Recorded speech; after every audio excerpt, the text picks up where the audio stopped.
Welcome to the Thrive Show, where we offer you practical advice that can be implemented into your daily spiritual lives to help you build a thriving home and a thriving sphere. Thanks for joining us.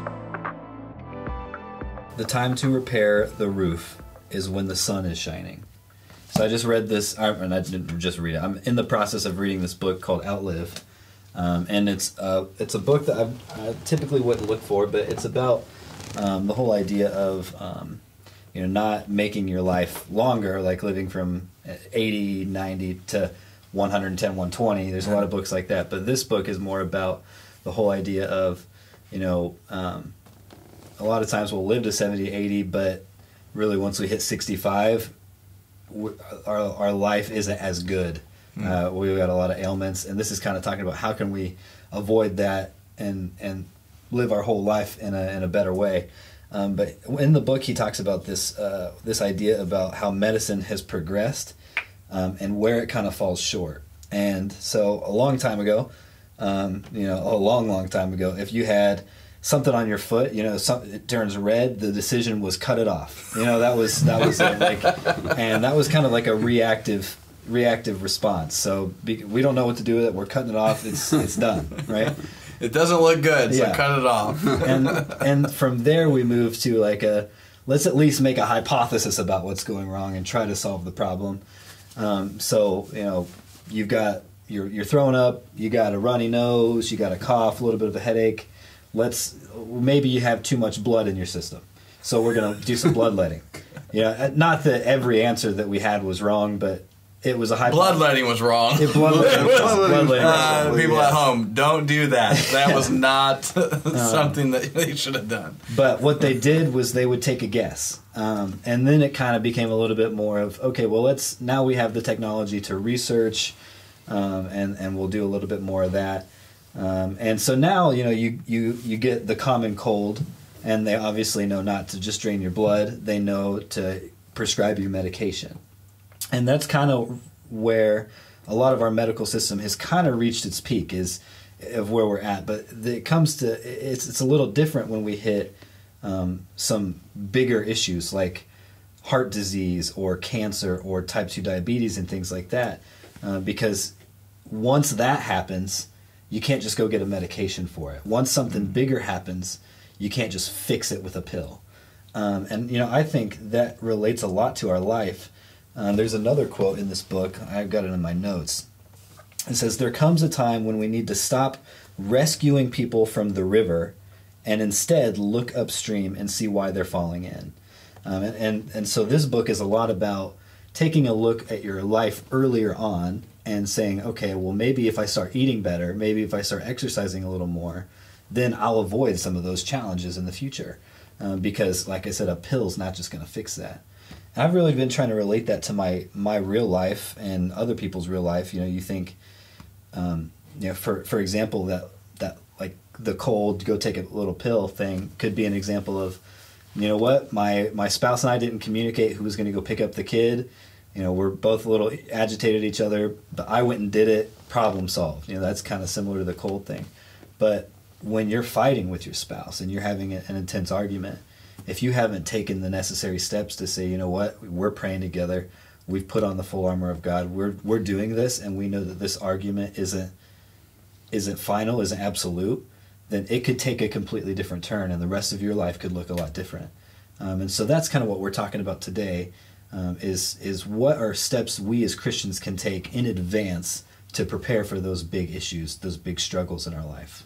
Yeah, and it's like living an intentional life. And when we just drift through life, we get results that we wouldn't want. Right. Mm-hmm. Because none of us drift toward like good health.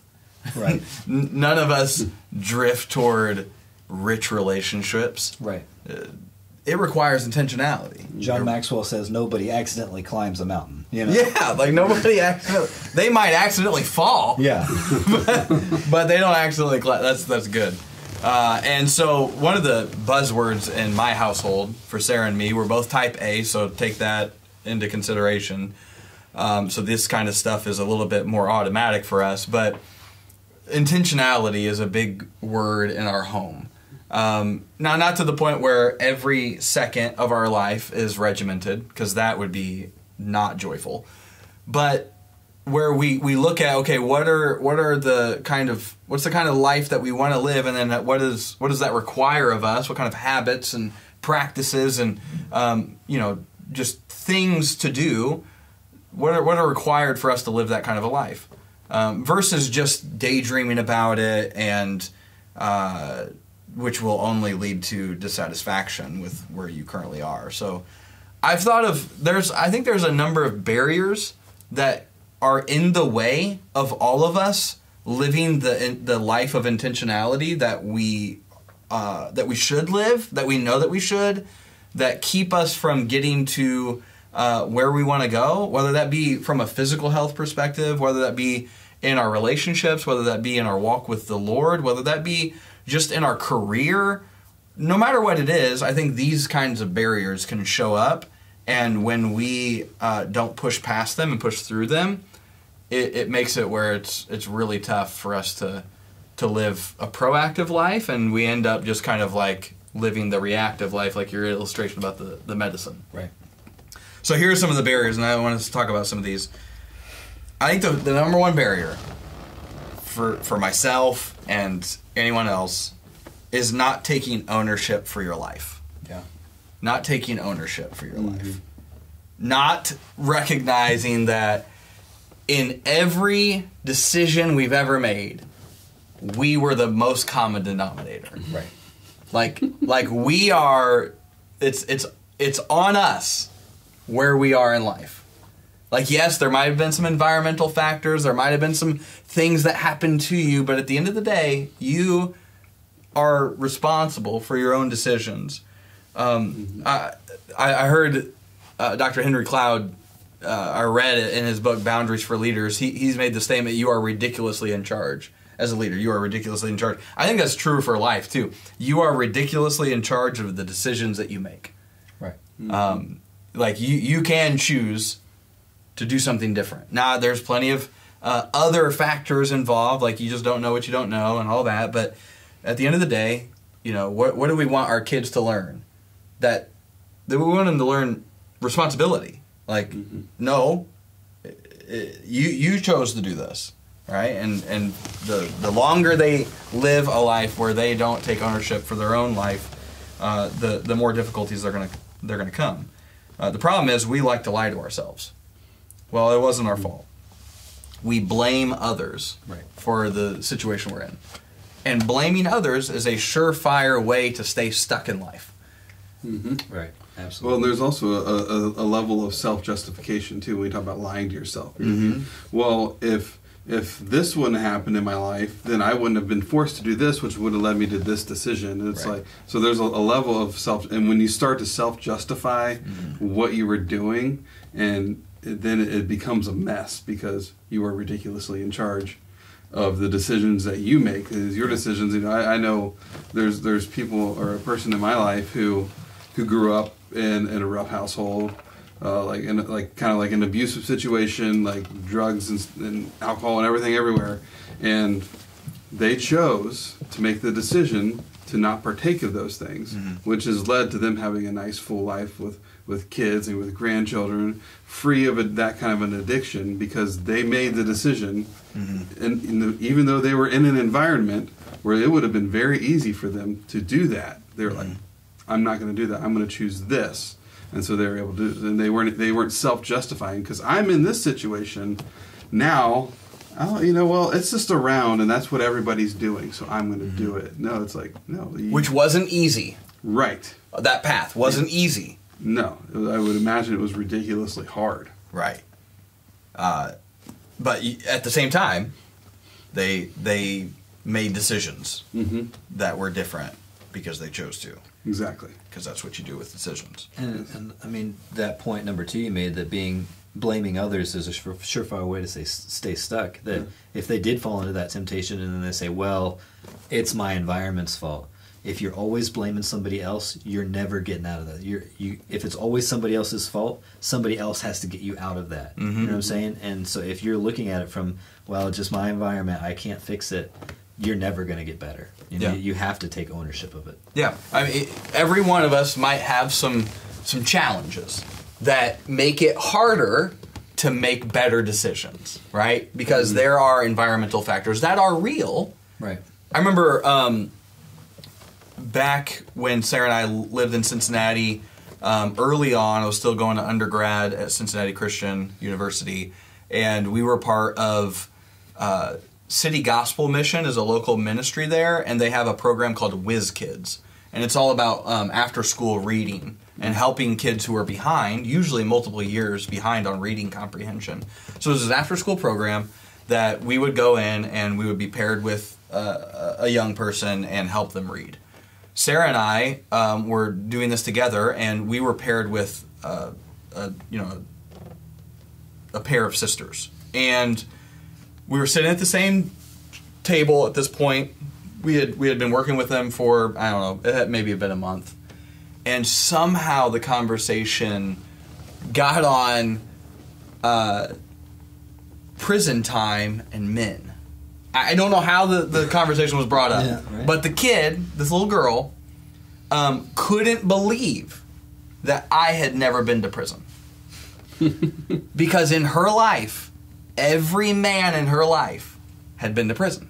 That was what was normal for her. Every time she was picked up, it was either by her grandma or aunts, sometimes maybe her mom. But in her ecosystem, in her normal, only men, or like men, that's what they did. Like it was an automatic thing for them to go to prison. Yeah. She couldn't believe that I had never been to prison. Kind of like how all dogs go to heaven, all men go to prison. Yeah, it's a new movie for Disney. All men go to prison. Or maybe they would say all men should go to prison. Yeah, that's another subject. That's another subject. But so there are environmental factors that make it difficult and more difficult, more challenging for some. But at the end of the day, still, we are ridiculously in charge of the decisions we make. Yeah. We might need someone to come alongside of us and help us. You know, we don't live life in a vacuum. However, we're still ridiculously in charge of the decisions we make. Yeah. The next barrier is choosing comfort over challenge. I mean, how many times do we see this in our own lives? You know, for the longest time, I don't like working out for the sake of working out to just be healthy. Like that's boring to me. That's frustrating to me. I'd rather work out by playing sports. Right. But that requires a lot more time. Right. Especially in my stage of life. But I had to get to a point where I recognized that, okay, if I continue going down this path of choosing comfort over challenge, I'm going to be a very comfortable, obese, out of shape person. Yep. Because that is the only thing that you get when you choose comfort over challenge when it comes to your physical health. Right. Comfort food, amen, hallelujah. Like, give me some potato chips at night. That is, and that's comfortable. Right. But that doesn't result in an intentional life. If you're unwilling to deal with pain or discomfort, you will remain unsatisfied with your life. If you choose comfort over challenge, you'll be unsatisfied with your life. I mean, I think when we talk about happiness, what is happiness? A lot of the times we think, oh, it's an easy life. But life without challenge is pretty unfulfilling. Yeah. What's more satisfying? Going through a struggle and fighting to accomplish something that you know is worth it, but you have to deal with the challenges that come through it, and then on the other side of it, you actually reach that point? Or just having things automatically handed to you? Right. It's the struggle that makes the mountain peak worth it, right? It's the journey. And so choosing comfort over challenge. Yeah, well, I know I've seen, like, in my life a lot of times when I have gotten outside of my comfort zone, how much more fulfilling my life is. Like, you talk about A few weeks ago, we talked about burnout, right? Mm-hmm. And a lot of times, burnout is because people aren't being challenged. They literally are bored. Right. And so what happens is they get burnt out and they think they're depressed because life has no purpose. It's like, well, it's because when was the last time you challenged yourself to get outside of your comfort zone to maybe do more than was expected? Well, and when it's in those moments, even though sometimes it's hard, it's challenging, and you look at them, and you're like, there's no way I want to do that. When you actually take the step to do it, like some of the most rewarding times of my life have been when I've stepped outside of my comfort zone because I've grown from that experience. Yeah. And now I can look back on it and be like, oh, that's why you do it. Mm-hmm. Yep. I take a sec to brag on myself, but anybody can do this little exercise. Think about the moments in your life where you've been most proud of yourself. 2 examples I can think of. One in my cross-country career in high school. It wasn't even a race. It was a practice. The coach told us, hey, run out 50 minutes, and I'll pick you up when you're done. So I had my watch on, and the first mile I did a 6-minute flat mile, which is I could go faster than that, but for a 50-minute run, that's a good pace. And I ended up going 9 miles in 50 minutes, and I thought, you know what, get that last mile. Or I got the 9 miles done. I ended up getting 10 miles done in 60 minutes. So I did a 10-minute, 1-hour workout, and it just was super proud of me to be able to do that pace that whole time. But it didn't come from me just going out and running that. It took so long of training to be able to get to that point. Another one I did was just a 1/4-mile swim. For some people, Aaron could do that with his hands tied behind his back, but for me that was a challenge. And once you get to the end of that, you're breathing hard, but you're like, man, I just did that. You look across the lake and you're like, wow, I actually accomplished that. You think about the most proud moments of your life, it didn't come easy. So yeah, confidence comes from action that we take and overcoming the challenge that is associated with that action, right? With that challenge, right? So I remember I got to a point in my baseball career when I lived for the moment that was a full count, 2 outs, and I was up to bat. Yeah. When all the pressure was on me. Yeah. That it was just me against that pitcher. Yeah. And I reveled in those moments. Yeah. And I hit better when 2 strikes were on me. I don't know why. Yeah. Because why put yourself through the stress? Hit the better strike when that's the second strike and you only got 1 against you. But for some reason it was that moment. And when I got to that full count, because I had been there before and because I had succeeded before, I was confident that I could do it. And baseball is very much a mental game. Mm-hmm. If you don't believe you're going to hit it, you likely aren't going to hit it. Yeah. If you believe that you can, then you might. And I just, as a parent, I love seeing when confidence is built in my kids because they chose challenge over comfort. We just had our pool party, right? As a church. Kyrea, my oldest, she's 10, you could tell she wanted to go down the big slide, but she was scared of it. Yeah. She was nervous about it. Well, her grandpa, Brian, convinced her to go with him on the slide. So we do need people in our lives. But she was willing to go because he was willing to go through it with her, right? Yeah. So she goes down it and loves it. Mm-hmm. And then had another pool party yesterday with the library. And instead of her going with Grandpa, because Grandpa wasn't there, she went down by herself. Mm. But she needed Mom to be at the bottom. But she made progress in that because she was willing to go down by herself with Mom at the bottom. Right. Soon she's going to be going down by herself. And you know what? Even though she was scared at the beginning, she chose to do it. And you know how much more happy she was with the fact that she did that? Man, the amount of happiness she had because she chose the challenge versus if she would have just chose the comfort and not try it, she was far happier because she actually did it. Right. So choose challenge. Choosing comfort over challenge is another barrier to living an intentional life. The third thing is caring too much about the wrong things. Caring too much about the wrong things. What do people care too much about that they shouldn't care about? What people think of you. Yeah. What else? what people say. What people say about you. Like, what are they going to say about me? What are they going to say about this decision? Caring too much about what you don't have. I mean, how much of our time is focused on what we don't have when what we have is like so much more than we used to have, that we yearn to have, and yet we're not satisfied with it. Wanting to make everyone happy. Some of us believe that we exist to make everyone happy. That's a dangerous game to play. Right.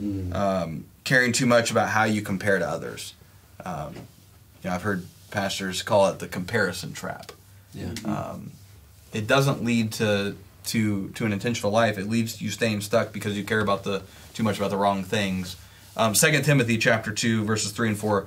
One of my favorite passages of Scripture, and it's where I get this tattoo from. This idea from the tattoo is Paul says this to Timothy, the young pastor. He says, "Share in suffering as a good soldier of Christ Jesus." Talk about choosing challenge over comfort.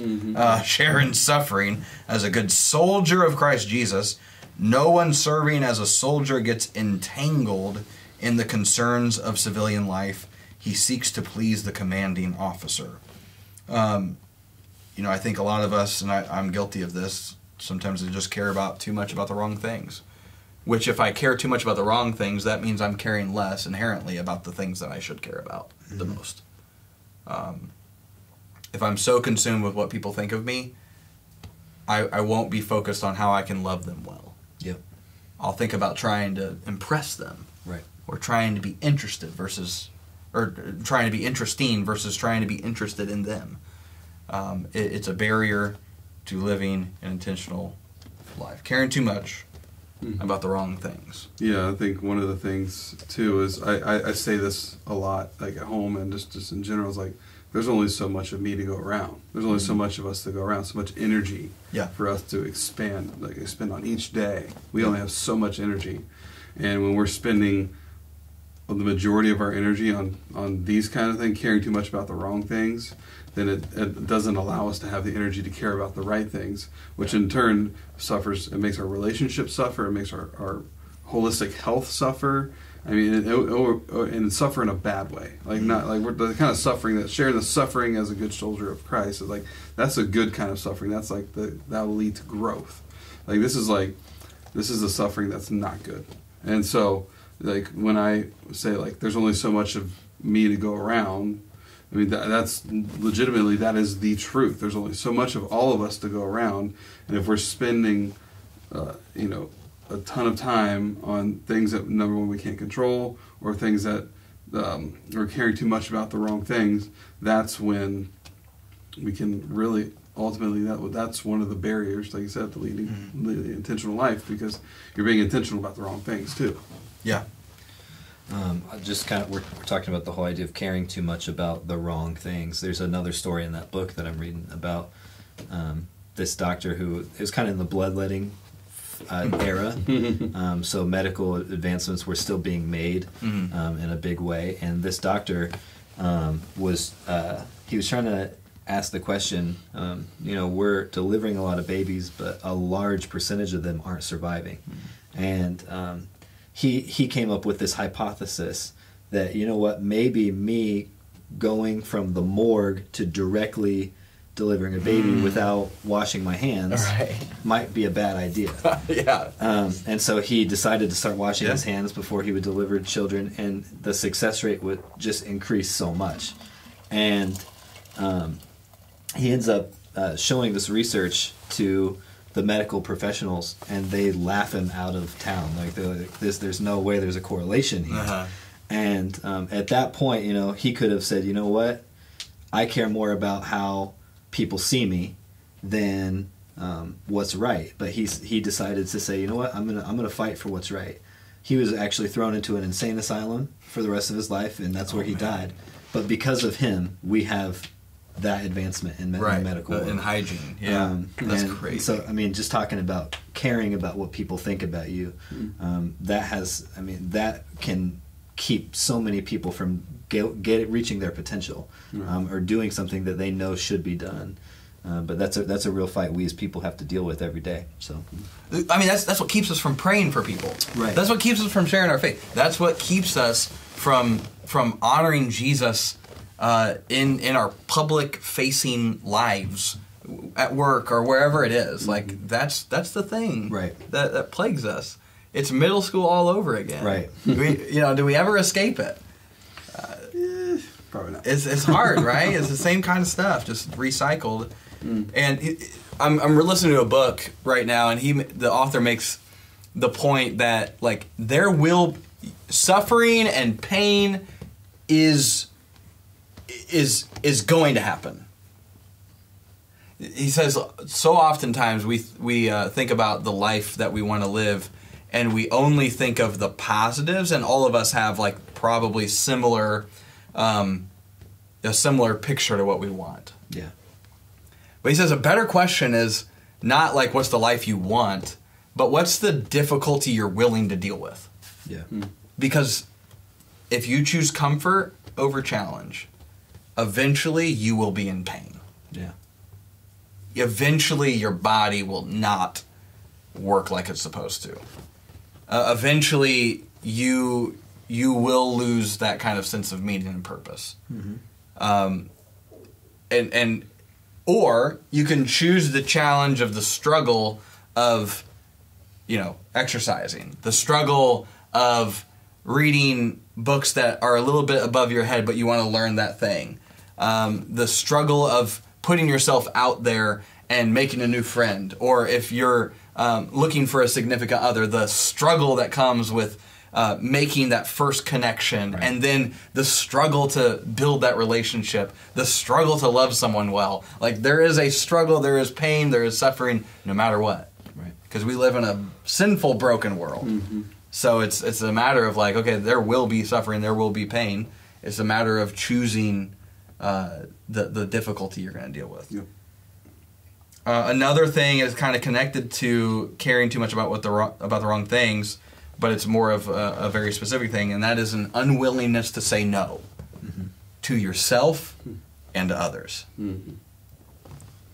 What does the word no do? I'm just curious what you guys would say right off the cuff. What does the word no do? I think that if you don't, I think saying yes to everything, your schedule is going to be so full that it's gonna slowly kill you.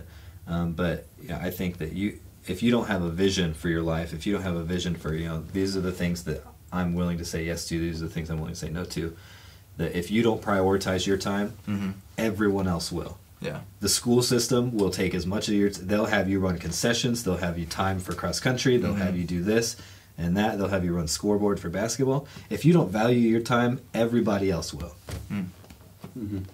The word no means power. Like that, to me, that's what I like.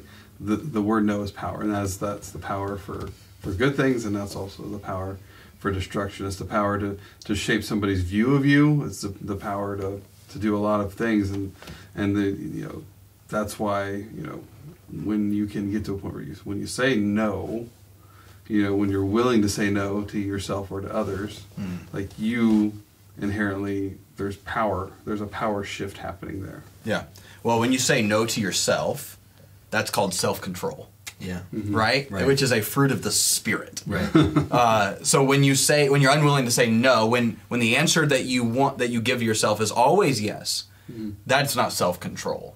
That's just saying yes to your own kind of like first inclination, your first little sinful nature habit. That's what that is. When you say no to yourself, you create structure, because you're usually saying no to short-term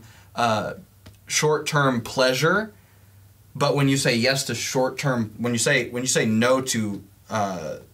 to short-term pleasure, you're saying no to long-term benefit. Yeah. I know I just convoluted that in the way I was trying to say it. But when you say no to other people, it could be because by saying yes to the thing that they're asking of you, you would end up saying no to the wrong thing. It's like, I'm sorry, I can't do that because I'm prioritizing my time with my kid. Yes. You know? Right. I'm sorry, I can't do that because I'm leading this ministry in my church. Right. You know, I'm sorry, I can't do that because I've chosen to prioritize this area of my life. Right. No is a boundary, and no is also a complete sentence. Right. It can be a complete sentence to yourself. It can be a complete sentence to someone else. And it's not because you're trying to be mean to yourself or be mean to someone else, but it's because you have a direction that you're going that is God-honoring. And in order to go a certain direction, you have to say no to every other direction. Yeah. Mm-hmm. If you're going north, then east, west, south, you're giving them the Heisman. Yeah. It's like, sorry, I ain't going there. Right. You know? Inherently, saying yes is saying no to something else. A couple extras, barriers to living an intentional life, thinking without doing. We gain meaning and purpose when we actually do something versus just thinking about it. How many times do we get frustrated and depressed or feeling stuck when all we do is dwell on things and we don't do anything? Yep. Mm-hmm. And then the converse of that is doing too much and not thinking enough. Yep. When we actually don't have any kind of structure around what we do, it's mostly the product of saying yes to too many things. Oh, how's it going? Oh, I'm just busy. Yeah. Just so busy. Right. Why is that always the answer? And you wear it like a badge of honor. Yeah, it's like, I'm so busy. You wouldn't Oh, believe, me too. You wouldn't believe how busy I am. But I'm so busy because it's like this Well, competition. I'm actually. Let me show you how busy I am. Right. Yeah. Like, everyone's going to be busy because you got the same amount of time in the day and, you're living every moment of the day. So, unless you're dead, which obviously you wouldn't be having that conversation. Or listening to this story. Right, yeah. But you're still doing something. Yeah. You're either thinking or you're doing. But doing too much without thinking is really what comes down to a lack of intentionality. Yeah. And the Bible says it this way. I didn't have the scripture down, but it says, "Be doers of the word and not just hearers." Yeah. And so it puts an emphasis on be a doer, but it also says you need to be a hearer. You need to be thinking about these things. Yeah. But if you're not a doer, it says it's like a man who looks in the mirror and then walks away and forgets what he looks like. And I think that we have to have both. But I think the Bible, a lot of times we as Christians overcomplicate the Bible because, I think honestly a lot of times, a lot of the things Jesus says is very easy. Mm-hmm. Pray continuously. Yeah. You know what I'm saying? Like, okay, it's not hard to do. Right. It's not hard to understand. That's not calculus. Yeah, but the real challenge comes from doing it and not really hearing it. So that's why I think you're right in that. So Yeah, well, he says, be doers, so you do. Yep.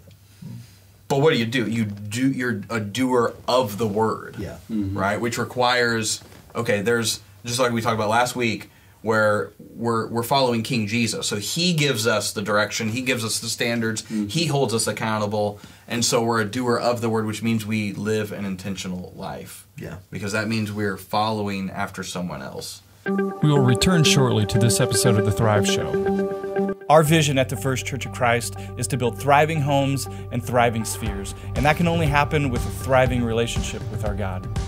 Now, if you want a fun and interactive way to get your household thriving in all those areas, you're definitely going to want to check out this new game that we've created. It's called the Thrive Deck, and it's available now.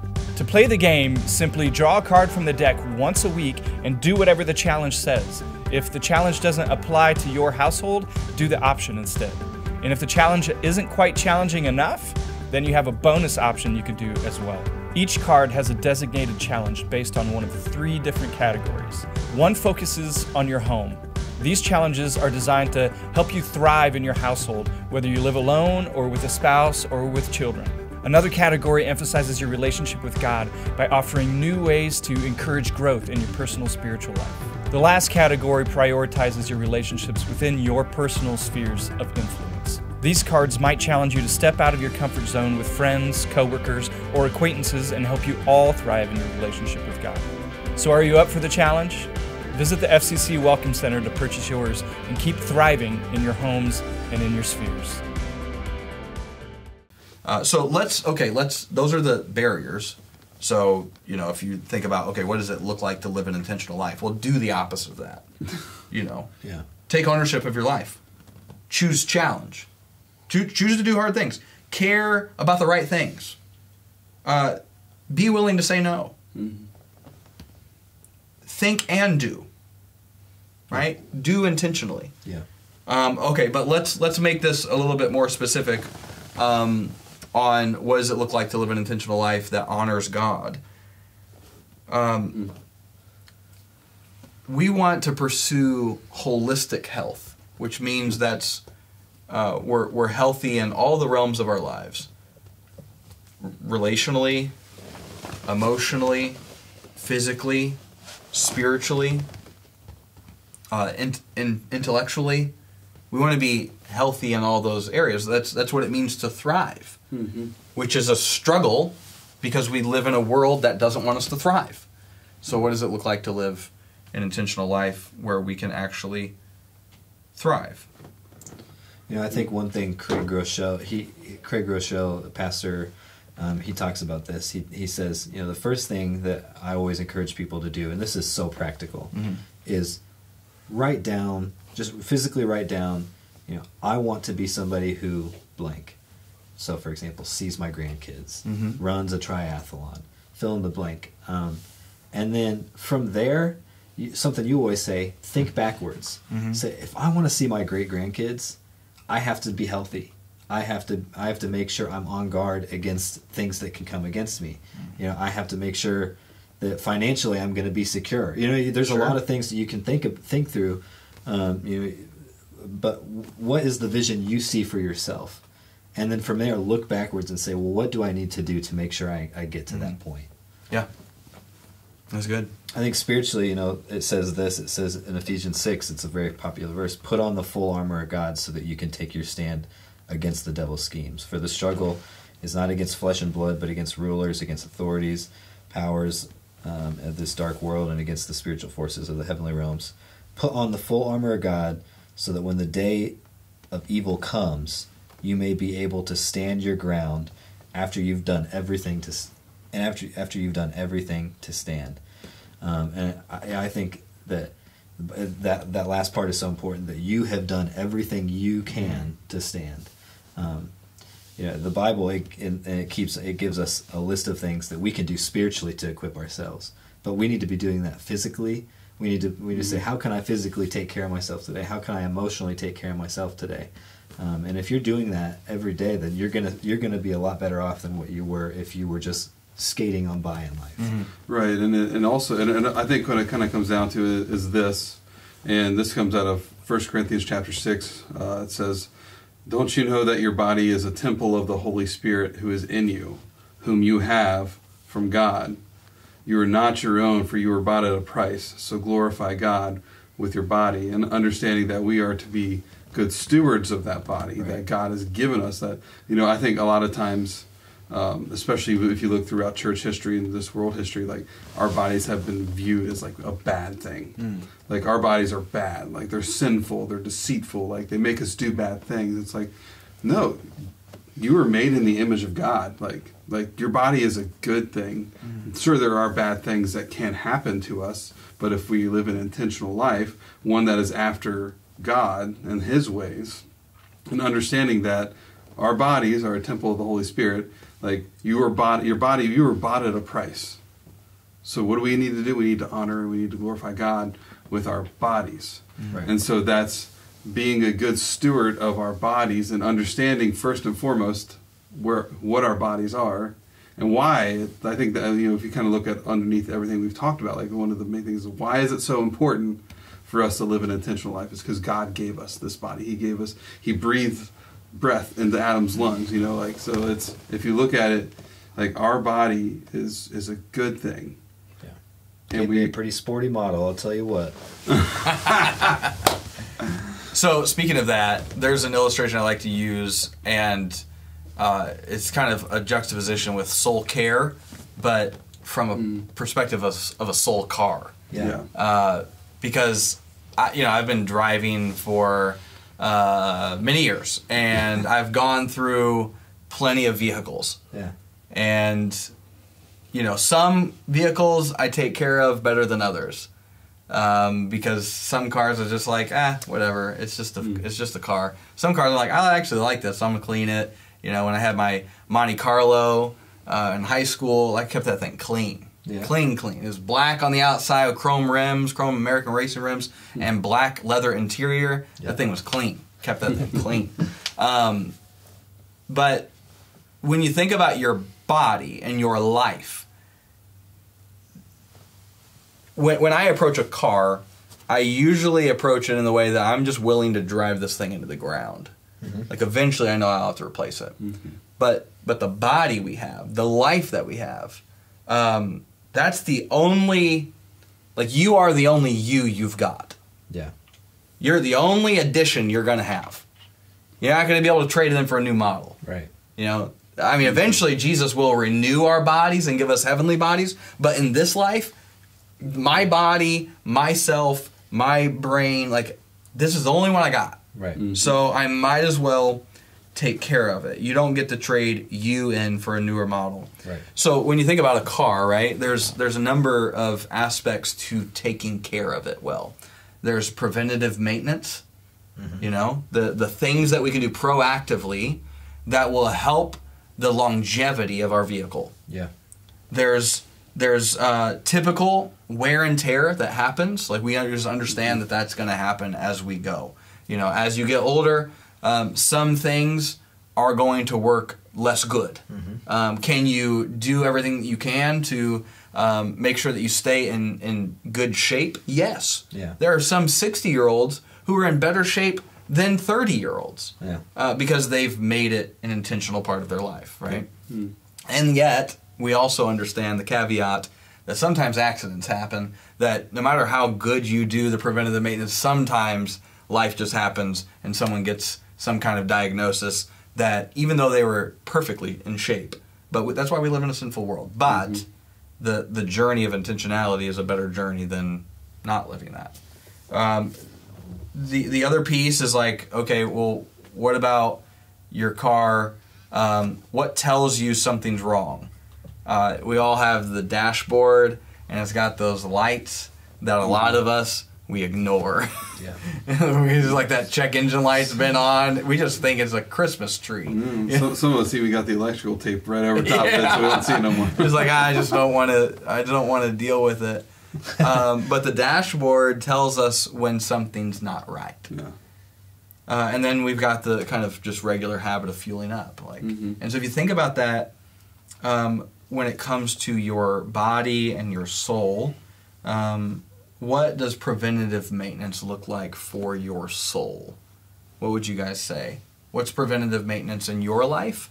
Because this is really, when it comes down to it, we're going to use this illustration to describe what an intentional life can look like, especially that incorporates not just our body, not just our mind, but also our soul. Yeah. Preventative maintenance for me is typically spending time with God. And that is regular time with God. And I know that when I'm not doing that preventative maintenance of spending time with God regularly, it affects my life in ways that go beyond the road. So spending time with God, that's more than just reading the Bible. That's spending time in silence, praying. I don't know if I know you guys know this, but praying is a two-way street.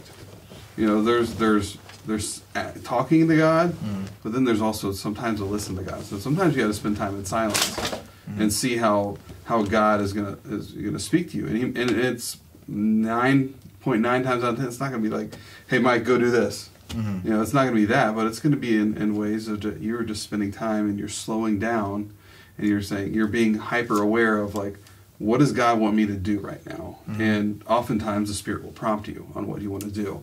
So my preventative care is spending time with God. Yep. And I think it's helpful to have just an expectation that when you pray, God's going to answer it. I've had moments where I was praying for something specifically, and in the prayer, something happened outside of me praying, but it was something else that happened that it seemed so on point that it was an answer of prayer. from God. Mm-hmm. Like literally, unbeknownst to me, while I was praying, God did something, and it was an answer to prayer. Sometimes you pray about something and you keep praying and you keep praying and you keep praying, and it seems like he's not answering it. But sometimes you just lean in, because it's not just about getting something, but it's about connecting with the Lord too. Yeah, exactly. God's not our genie in a bottle. God Right. is our Father, and He wants to spend time with us. Right. And so when we pray, I think praying is less about asking and more about, like you said, connecting. I think that's good. Yeah. So some additional things that I think about is, like, in certain seasons of my life, preventative maintenance is journaling through stuff, a prayer journal, writing things down and giving those things to God. Taking walks is helpful.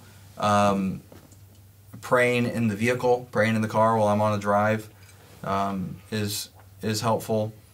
And then, we've talked about it, but exercising is a helpful preventative maintenance. Not just for your body, but for your soul. It's all connected. I think that's one of the things that we so often miss. We think that our life, ourselves, are segmented. But our body and our mind and our soul and our heart, like, it's all connected. Mm-hmm. Yeah. And so when you are giving intentionality to one area, you're giving intentionality to multiple areas, because it's going to have a cascading domino effect to the rest of our lives. Yeah. Right. What about you, Taylor? Well, Preventative maintenance. I was going to say that I love hearing all these different answers, because there is no one right way to spend time with Jesus. Yes. I was going to say, you were talking about just having time with God in prayer. Like, you look at the Psalms, and you see David in one passage, he's like, God, why do you hate me? And then at the end of the psalm, he's like, oh, actually, you're 100% for me. Yeah. And that was his. Right. That was his preventative maintenance of, like, I'm just going to be real honest with God right now. And then at the end of it, him seeing, man, God is for me. And so that's a lot of it for me is reading and just reminding myself how good He is. One psalm I love is Psalm 136, and I know you know what it is, but I'm not going to read all of it. But it just kind of talks about every verse. The top part of the verse, the first line, it talks about some way God has shown up, like He split the seas. And then the second line of the verse says, His love endures forever. He's defeated kings. His love endures forever. Just reminding yourself, man, look at what God has done. And then reminding yourself, man, God's actually been doing this for me. And even when I don't see it, He's working. Even when I don't feel it, He's working. When you remind yourself that, it reminds you that, whatever you're in, it's not too big for God. So that's one thing I do I would call preventative care. When I'm frustrated, I go to God. When I'm nervous, I go to God, and that's huge for me. So, additionally, when you do preventative maintenance with our car, we get oil changes, that kind of a thing. The Lord has set up this weekly practice that is so pivotal and transformative, especially when you can benefit from the not just doing it once, but the kind of compounding effect of doing it weekly. Yeah. And that is the Sabbath. And just setting aside time to say, okay, I'm setting aside this day, I'm going to honor you and be obedient to you, Lord. And I'm not going to do work. I'm going to rest and kind of delight in you.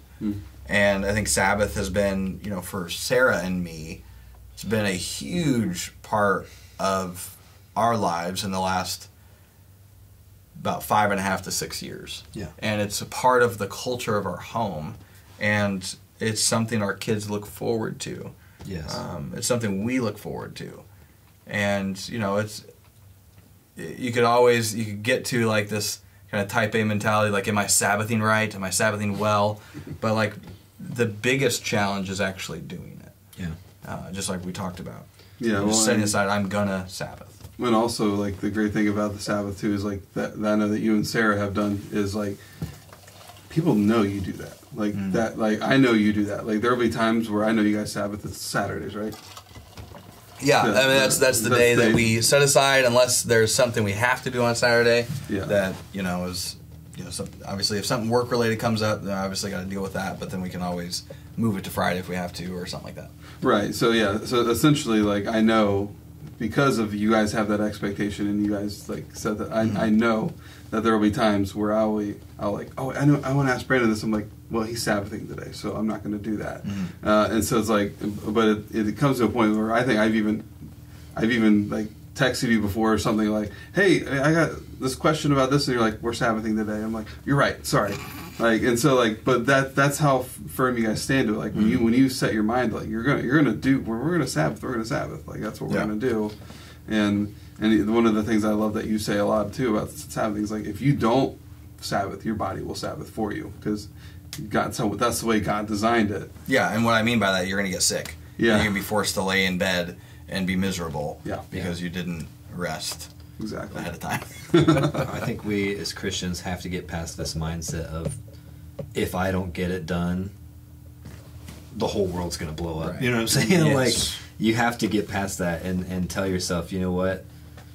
I need to stop. I need to rest. The work is still going to be there when I get back, but my time with Jesus is so crucial, and my time of resting is so crucial. So I think that's well, we've huge. told ourselves and we've told each other that if we're not changing the world, we're not doing anything of significance. Right. Which I don't know about you, but the idea of changing the world, you realize how big the world is and how complex the world is? No matter how high of a position of power you have, changing the world is not an endeavor that is designed for humans to do. Yeah. God, last time I checked, is the one who changes the world. Yeah. Even in his endeavor to change hearts, people resist him. Yeah. And so we've bought into this lie that we have to be endlessly productive, that our worth is connected to our efficiency, and we have started to believe that we're widgets, and the widget that we're operating in is just endless work and endless productivity. To what end? And that is to change the world, if we're going to take it on that stance, or just to keep occupying our time. Well, and we've also told ourselves the lie that if I remove myself from the world and for a 24-hour period, or just an any amount of time, a short period of time, that the world will stop revolving. And it still goes. Mm-hmm. Whether I'm on stage leading worship or somebody else is.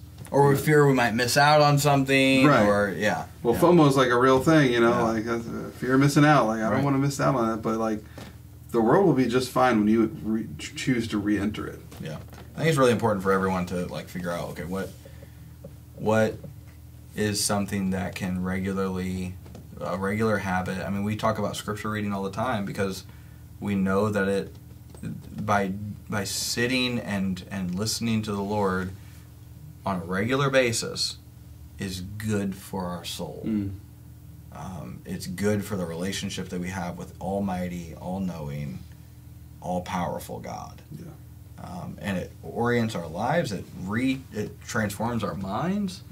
Having that kind of established preventative maintenance. The thing about preventative maintenance is it's a regularly scheduled thing. Mm-hmm. If you're talking about going to the doctor, you got your physical once a year. You got to go every year, right? And that's just part of staying ahead of the game. There's also wear and tear that happens that can, be challenges and stressors that impact our soul, and these things are important to be aware of. What are some of the wear and tear that followers of Jesus need to be aware of? Yeah, I think one thing I want to say real quick is, I have this in my notes, but it just talks about how the Bible says the enemy prowls like a roaring lion, and if there is a spot that the enemy's going to get a foothold, that's where he's going to attack. Yeah.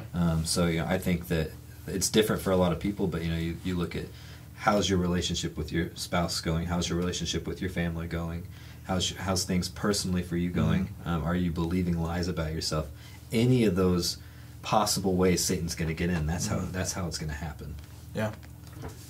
Barriers come when, or wear and tear happens when you come up against a barrier, and you just keep hitting it and keep hitting it and keep hitting it. If you've ever been in an accident, I remember coming home one day in the evening. It was in the winter time, and I was turning into a neighborhood to try and like just go through it quickly to kind of cut some time to get back home. I think I was running late to get back home. And I was in high school, so I had a deadline. I needed to be home. I had a curfew. Well, I took a corner too sharply, and I hit ice. And, you know, I kept drifting, and then there was an impact. There was a telephone pole, and I hit it right there. And that was painful. That caused some wear and tear to my vehicle. Yeah. Because I came up against a barrier. So I think another thing is when we continuously fall into those barriers that we talked about earlier to living an intentional life. That's another thing that when we start to like blame other people for where we're at, when we choose comfort, like it's a drift that we can all do. And whenever you drift, like eventually you might run into a barrier, because on the road there's usually no barriers in the middle of the road in your lane where you need to be. But when you get off the road, then you got some things you might hit. Yeah, and there's definitely, you know, one of the main sources of wear and tear is always going to be people. Whether you're an extrovert or an introvert, people can always be a source of wear and tear, because relationships are often hard. You know, you have your good times, you have your bad times, but there's always going to be a certain amount of energy. And you even look at how Jesus, he had his relationships with his disciples, he had his relationship with the crowds, but what did he often do? He often got away somewhere to pray, to connect with God. And so I think we can learn a lot from that. Is there is an intentionality there. He's intentionally spending time with people because that's what he's here to do. He came to proclaim the good news to the poor and to heal the sick and the blind and the lame. Like Jesus came for a mission, but he also he intentionally did that, but he also intentionally got away. And one of the wear and tear points with people is that we can start to believe that people are the problem, when in fact scriptures say that our struggle is not against flesh and blood, but against the rulers and principalities of this dark world, right? And so we can start to believe the lie that this person is the problem, when in fact, well, you might just need to get some rest, or you might be a subject to spiritual warfare right now, and Satan wants to use the way they said that thing to you and twist it in your mind so that you start believing, were they insulting me? And then you start getting offended, and then things just go all wonky from there. So wear and tear is a real thing. Fueling up every time we get in the vehicle, except for Taylor. Taylor still has to charge his vehicle because he's got an EV, so he doesn't have to fuel up. But I think what oftentimes happens is we neglect the basics, and fueling up basic stuff is some of the things that we've talked about: sleep, exercise, having a healthy diet. Like the older I get, the less I can handle greasy food, and it just is not a worthwhile endeavor for me to enjoy the short-term benefit of the taste and the long-term, challenge of the rest of the process of my body dealing with that. You just switched back to eating veggie straws again. I did. Instead of hot Cheetos, which I love hot Cheetos, but they tear my stomach up. So sleep, exercise, diet, not following a diet, that's not what I'm saying, but like just eating healthy. Relationships, we need people. People can wear and tear, but they're also necessary. They also give you life. Hobbies, things that you do that you enjoy. Those are some of the basics. Anything to add on that? I was going to say that out of any of these areas we're talking about, this is the one where you probably have the most play in. You have the most control in. Obviously you want uniqueness is what you're saying. Yeah, I mean, and I'm saying, a lot of this. Control what you can control. Yeah, I see what you're saying. There's a lot of things that are not in my control. Right. But this is one area where I would say we have the most control. So. Yeah. Some people might like different things. I like crowds. Some people hate crowds. Some people freak out with crowds. I love being in a crowd. Going to a concert, going to a sporting event, going to some just festival or street fair is coming up, and like just being around all the people. Like I don't even need to do anything. I just walk around. Yep. And it's something about being a part of the energy of it. And some people don't like that. That would be draining to them. To me, it fuels me up. So anything to add on that, Mike? Fueling up. No. Steve Cuss calls this his life-giving list. What are the things that give you life? You know, for my car, for my Trans Am, I give that premium unleaded fuel. Okay, it needs that. Yeah. At least that's what I give it. It needs fuel to work. Otherwise, it will be lifeless. It will not go. What is it for you? And it could be that you're struggling and you feel drained and feel burned out because you've not been fueling up. Yeah. So look at that. And then lastly, back to the dashboard. The dashboard indicators. In our life, I think emotions are the lights on the dashboard of our heart and soul. If you are feeling off, it's probably an indicator that something isn't going right. And the thing is, a lot of times we ignore it, just like we ignore the dashboard on our car. But that has implications that leads us down a path that, again, it's not healthy for us. Yeah. And I'll say this is probably where that response where we were talking about those barriers, this is where this comes into play. That you can say, you know what, I'm depressed, but I don't want to tell people. Well, do you care more about what people think, or do you care about getting the problem solved? You say, you know what, I'm financially struggling right now, and I got another bill. You know, do you care too much about your pride, or are you willing to say, you know what, deacons, I need some support here right now? This is where you have to start saying, you know, I'm gonna choose. I'm not gonna choose comfort. I'm gonna choose to take this head on. I'm not gonna choose to worry about what other people think. I'm gonna choose to approach this the right way. This is where you can't control everything, but you can control how you respond to it. Yes. Right, and that's the thing about typically with a dashboard. Whenever the light goes on, it's most of the time you don't just happen to be pulling into the car dealership as that light turns on, you know, or the mechanic shop. And typically it's going to be inconvenient whenever that happens, but it's doing the work, putting the steps forward to be like, all right, I need to care about this.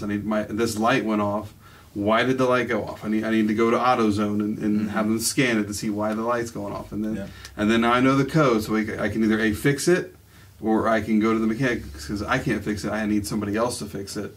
So, and another aspect of the dashboard too is if you are in a relationship with somebody, if you're in proximity to somebody, a lot of times they'll be driving in that car with you, and they'll be able to see that dashboard for you, and they'll be able to be like, hey, that light's on, you need to get that fixed. And so that's another aspect of the dashboard that we talk about the dashboard as like just singular, but it's actually like, if you're in a relationship with somebody and you're close enough with somebody, they'll be able to look at that dashboard and they'll be like, hey, I noticed that your anxiety light's on. What's going on? How can I... Yeah, and that works out practically like, hey, are you okay? Yeah.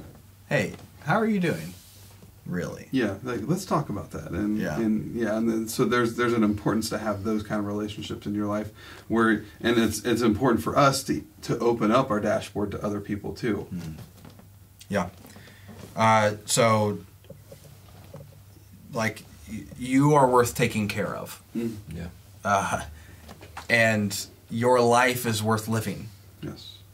And if you don't like the life you're living, you are empowered to make changes. Changes are difficult. Change is hard. But God has given us this beautiful gift called free will, where He allows us to decide what path will we take. And the path that He calls us down is the narrow path. It's not easy, but it's worth it. Yep. And I think that is so true in so many areas of our lives. But choosing an intentional life is worth it. And so I'd say if you are not taking care of yourself in these areas and just living intentionally with your household, with your family, then start a conversation and say, okay, what do we want to be different? What's the difficult things we're willing to go through to pursue this?